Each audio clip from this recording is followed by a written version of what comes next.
এই ভিডিওতে কথা বলবো জাজ মাল্টিমিডিয়ার জিন 3 ছবিটি নিয়ে। ছবিটি এবারের ঈদ উল ফিতরে মুক্তি পেয়েছে। জিন সিরিজের এটি তৃতীয় ছবি।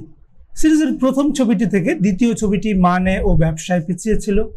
তৃতীয় ছবিটি আবার দ্বিতীয় ছবিটি থেকে মানে ও ব্যবসায় নিচে নেমেছে।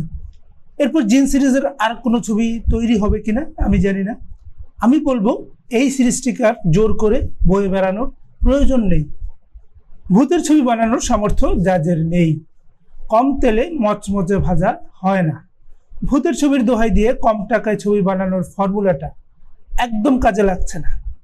ভূতের ছবির নামে জাজ যে অখাদ্য কুখাদ্য বানাচ্ছে, এতে করে অতীতে তারা যে 2-4টা সফল বিনোদন ছবি বানিয়ে সুনাম কামিয়েছে, সেই সুনামও হারানোর জোগাড় হয়েছে। তাই জাজের এখানেই ক্ষান্ত দেওয়া উচিত, কেননা দুষ্টু গরুর চেয়ে শূন্য গোয়াল ভালো। ছোট করে জিন 3-র গল্পটা বলে ছবির ভালো মন্দ আলোচনা করব। ছবিতে দেখা যায় ছাত্রী ফারিয়ার গ্রামের বাড়িতে আসেন শিক্ষক সজল। উদ্দেশ্য সুমন নামে এক কিশোরের অলৌকিক কর্মকাণ্ডের রহস্য ভেদ করা। ছেলেটিকে আসলে জিনে ধরেছে। এক দুষ্টু জিন সুমনের উপর ভর করেছে। সুমনের বেশে জিন নানা রকম কেরামতি দেখায়, কিন্তু সজল এগুলোকে জিনের কাজ বলে মানতে নারাজ। জিন চায় সজল শহরে ফিরে যাক। সজল নাছোড়বান্দা, সে সুমনকে সুস্থ না করে ফিরবে না। তখন জিন সজলের শরীরে প্রবেশ করে তাকে কষ্ট দেয়, ভয় দেখায়। সজল তার বিশ্ববিদ্যালয়, অক্সফোর্ড কিংবা ক্যামব্রিজের ধর্মীয় গুরুকে আমন্ত্রণ জানায় সুমনের জিনকে একটা হেস্তনেস্ত করার জন্য। জিন ছবির একটা পর্বের সঙ্গে আরেকটা পর্বের কোনো সম্পর্ক নেই, কিন্তু 3টা ছবির গল্পই মোটা দাগে একজনকে জিনে ধরবে, আরেক ধর্মীয় গুরু এসে জিনকে শায়েস্তা করবেন। তার আগে জিনের নানা রকম উদ্ভট কাণ্ড সহ্য করতে হবে। জিনকে আবার ভূত বলা চলবে না, জিনই বলতে হবে। ধর্মীয় গ্রন্থের রেফারেন্স দিয়ে জিনের আগমন প্রস্থান ব্যাখ্যা করা হবে। সেই সমস্ত ব্যাখ্যা শুনলে আর সিনেমা হলে বসে থাকতে ইচ্ছে করে না। মনে হয় যেদিকে দু চোখ যায় ছুটে পালায়। শাক দিয়ে যেমন মাছ ঢাকা যায় না, তেমনি পবিত্র গ্রন্থের আয়াত বা উদ্ধৃতি দিয়ে গল্পের যুক্তিহীনতা বা দুর্বলতা ঢাকা যায় না। একইভাবে চরিত্রের অযৌক্তিক আচরণকে জিনের ঘাড়ে চাপিয়ে বাঁচার উপায় নেই। লেখকের ব্যর্থতা শেষ পর্যন্ত ঠিকই ছবিটিকে ডুবিয়ে ছাড়ে। জিন 3 ছবির গল্প, সংলাপ ও চিত্রনাট্য রচনা করেছেন আব্দুল আজিজ। ছবির টাইটেলে বলা হয়েছে কয়েকটি দৃশ্য হুমায়ুন আহমেদের গল্প থেকে অনুপ্রেরণা নিয়ে নির্মাণ করা হয়েছে। দেখে বোঝার উপায় ছিল না কোন দৃশ্যগুলো কলম জাদুকরের রচনা, কেননা চিত্রনাট্য পর্যায়ে গিয়ে হুমায়ুনের গল্পের এমন করুণ পরিণতি হয়েছে যা দেখে বোঝার উপায় নেই এই দৃশ্য আসলে কার লেখা। জিন 3-র গল্পটি যতই একঘেয়ে, অবাস্তব ও অনুমানযোগ্য হোক, এই গল্পটিকেই ভিন্ন মাত্রা দিতে পারত চিত্রনাট্য। কিন্তু আব্দুল আজিজ পুরো ছবির চিত্রনাট্য দাঁড় করাবেন তো দূরের আলাপ, তিনি একটি সিকোয়েন্স ঠিক করে লিখে উঠতে পারেননি। এমন বাজে চিত্রনাট্যের ছবি জীবনে খুব কম দেখেছি। আর তার লেখা সংলাপকে প্রলাপ বলাই ভালো। এইরকম পোকায় খাওয়া স্ক্রিপ্ট হলে পরিচালকের ক্যামেরা চালু করে মূর্তির মতো বসে থাকা ছাড়া আর কোনো কাজ থাকতে পারে বলে আমি ভাবতে পারি না।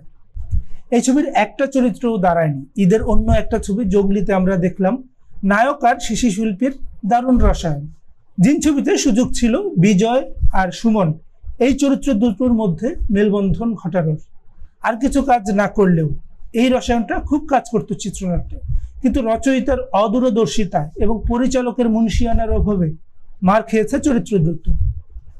ফারিয়ার তো বলতে গেলে কিছুই করার ছিল না, শিক্ষকের প্রেমে হাবুডুবু খাওয়া ছাড়া। পশ্চাৎপদ নারীর মতো স্বামী সেবা করে জীবনও কাটাতে চাইল চরিত্রটি। তার অভিব্যক্তি আর সংলাপ প্রক্ষেপণের মধ্যে যোজন যোজন ফারাক। প্রমিত আর আঞ্চলিক মিলিয়ে এমন একটা জগা খিচুড়ি ভাষায় তিনি কথা বলেছেন যা এক বিরল কানে ব্যথার কারণ হয়েছে। একটি দৃশ্যে সজলকে অজ্ঞান হয়ে পড়ে থাকতে দেখে ফারিয়ার হাত থেকে ট্রে পড়ে যায়। পর্দায় আমি স্পষ্ট দেখলাম তার হাত থেকে ট্রে পড়ল না, তিনি ট্রে ছুঁড়ে মারলেন। এই হচ্ছে পরিচালনার নমুনা। বিজয় নামে ছবির কেন্দ্রীয় চরিত্রটিকে ফুটিয়ে তুলতে প্রাণপণ চেষ্টা করেছেন সজল। তিনি অনেক শারীরিক কষ্ট করেছেন, তার চোখে মুখে শরীরে যন্ত্রণার ছাপ বোঝা গেছে। কিন্তু শেষ পর্যন্ত বাজেভাবে লিখিত একটি চরিত্রের জন্য সমস্ত শ্রম পণ্ড হয়েছে তার। সুমন চরিত্রের শিশু শিল্পীটিকে আরো অনুশীলন করিয়ে ক্যামেরার সামনে দাঁড় করানোর দরকার ছিল। সে এখনো প্রস্তুত নয়। ধর্মীয় গুরুর চরিত্রে যিনি অভিনয় করেছেন তার অভিনয় দেখে মনে হয়েছে তিনি হেঁটে যাচ্ছিলেন, তাকে ধরে বেঁধে ক্যামেরার সামনে দাঁড় করিয়ে দেওয়া হয়েছে। বাবা নাদের চৌধুরী আর মা তানিয়া আহমেদের গুরুত্ব ছিল না, তাই তাদের অভিনয় নিয়েও বলার কিছু নেই। বাকি থাকলো টেকনিক্যাল দিক। এই ছবির মতো বাজে সিনেমাটোগ্রাফি আজকাল দেখাটাও এক দুর্লভ অভিজ্ঞতা। ক্যামেরাকে নিজের মনের মাধুরী মিশিয়ে চালিয়েছেন চিত্রগ্রাহক। গল্পকে চায়, চরিত্রকে চায়, দৃশ্যের কি চাহিদা, কোনো কিছুর ধার ধারে নিতে নেই। তাকে বিশ্বস্ত সঙ্গীর মতো সহযোগিতা করেছেন সম্পাদক। যত্রতত্র সর্বত্র কাজে চালিয়ে নিজের প্রতিভার প্রদর্শনী করেছেন তিনি। ফলে ছবিটি দৃশ্যের পরম্পরাহীনতার একটি দৃষ্টান্ত তৈরি করেছে। সাউন্ড ডিজাইন ও প্রোডাকশন ডিজাইনের তো কোনো বালাই ছিল না ছবিতে।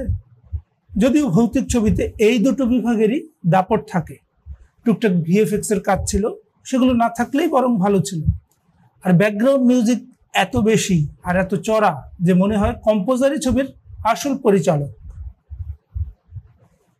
দেশীয় ওটিটিতে যখন পেট কাটা শয়ের মতো দুর্দান্ত হরর সিরিজ তৈরি হচ্ছে, তখন 400-500 টাকা দিয়ে টিকিট কেটে 2-2.5 ঘন্টা সময় ব্যয় করে জিনের মতো ছবি লোকে কেন সিনেমা হলে দেখতে যাবে? ব্যাকগ্রাউন্ড মিউজিক শুনতে তো আর যাবে না। লোকে গল্প চায়, বড় পর্দার উপযোগী চিত্রায়ন চায়। এটুকু দিতে না পারলে এখানেই থামুন, জিনকে এবার বোতলে ভরে ফেলুন।